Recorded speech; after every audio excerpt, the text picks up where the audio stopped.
Okay, so let's make this simple. He's a gamer.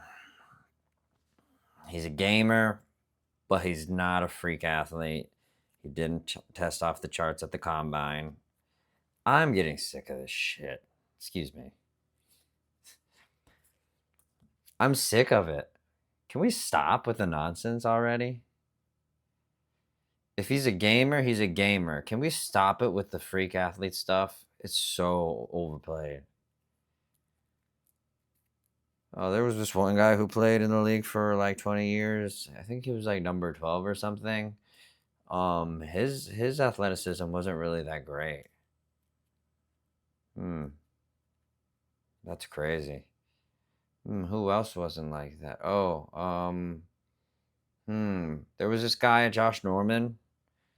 He came to my high school and he was like not even starting. And I raised my hand and I was like, "Hey, Josh Norman, are you going to start next year?" And then that was the year that we went to the playoffs and lost to Seahawks, I believe. And what round was he drafted in? I don't even know. Fourth round, maybe. But Josh Norman at one point was like the top corner PFF grade. So can we stop it with the nonsense? If you're a gamer, you're a gamer. If you're not, you're not. Whatever. Because that's the only thing negative they had to say really about him, other than him playing high at times, and that's something that can be fixed. It kind of reminds me of like Freeland. Like Freeland, they were like, "Oh, sometimes he gets beat by speed on the edge, but he's got so much length that he can basically recover." So it's like, okay,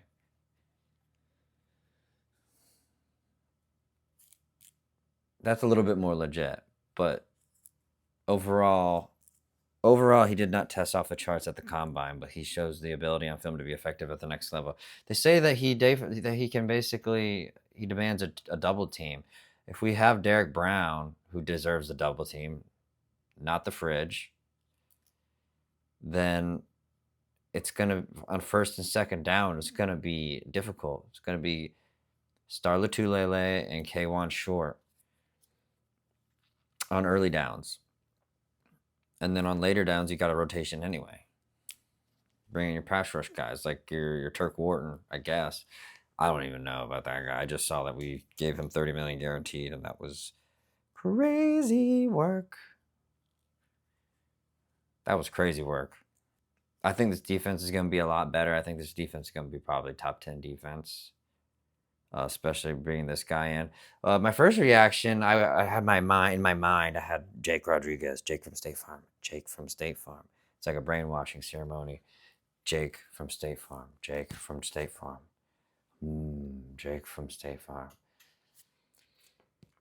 We all get into it. We get into it. You know, some people wanted Kai Lemon, or some people wanted certain players, and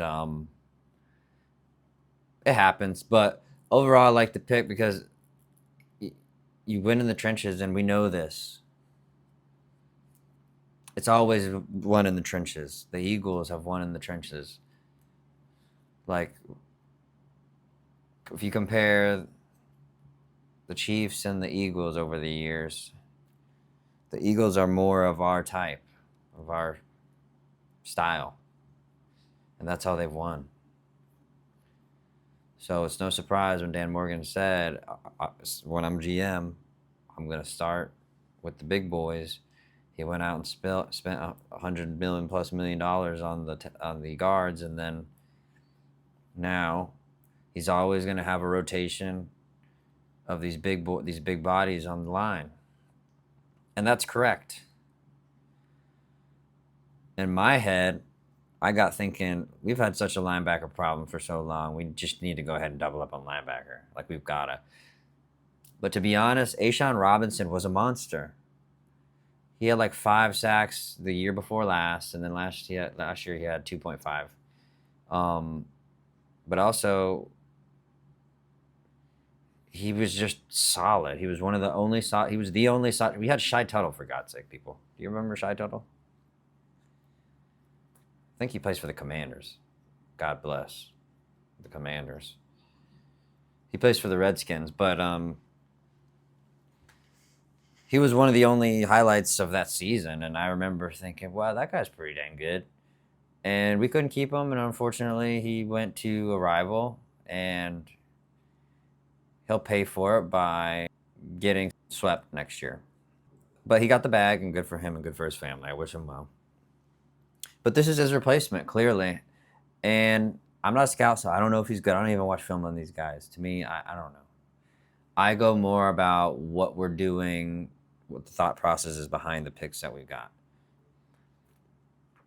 I put a short out the other day about the corner that we picked up. He's physical. He likes to tackle. I've already commented. Most of our DBs don't like to tackle. Our two safeties do. Ransom and Murray, they love to hit. Nick Scott, not so much. JC Horn, not so much. Kind of soft. He's like my newborn son's baby bottom, a little bit soft. Great player, but I'm just saying, you can tell he don't want to hit. Shot Smith Wade. I think that's who they don't really. I think that's the reason why we got Will Lee. I think that's his name. It's Will Lee. The third. So, but yeah, I like the idea behind it. It's a template, and you stick to your template. Because if you try to divert from your template, it's like a building, you know. When you build a building, you gotta have the blueprint. You stick to the blueprint. You don't, you're gonna have a lot of problems, especially if it's some foundational. If it's foundational, it's what the whole building's built on. So if you screw that up, then you're in a world of mess. So I like the pick. And I really think that we're going to have a changing of the guard, if you will. Carolina's next year is going to be known for their defense, like they used to be known for their defense. And it's about time that they've done that. That's what Carolina is. Carolina is defense first with a little bit of zest in the offense. And this offensive guru, maybe he can get it together next year. And I'm not talking about Dave Canales. I'm talking about Brad Isaac. Maybe he'll actually have them boys rolling a little bit.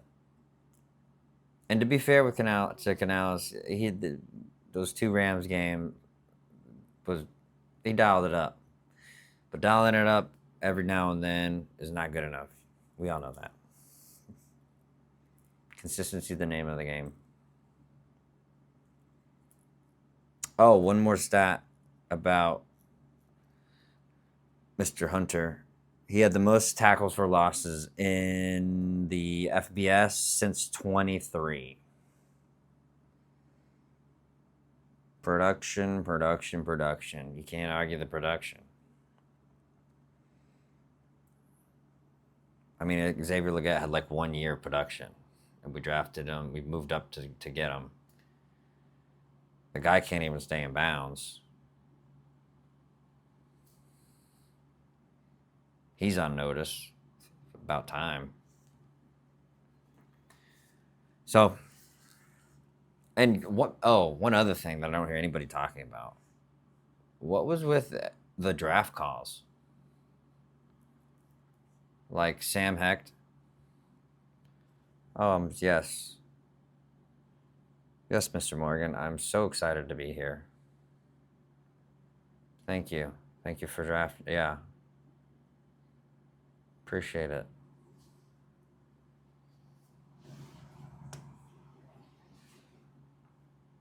Will Lee was okay. His was better. He was calling Dan Morgan my dog, though. That was these kids.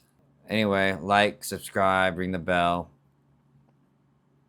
I'm not sure if I'm going to make another video on... I was going to do one on Sam Hecht, but I think pretty much everybody covered him. He was the steal. He was probably the steal of our draft. I don't think he allowed a hit on the quarterback or a sack. Even Monroe Freeling allowed a sack. Anyway, like, subscribe. Thanks for watching, guys.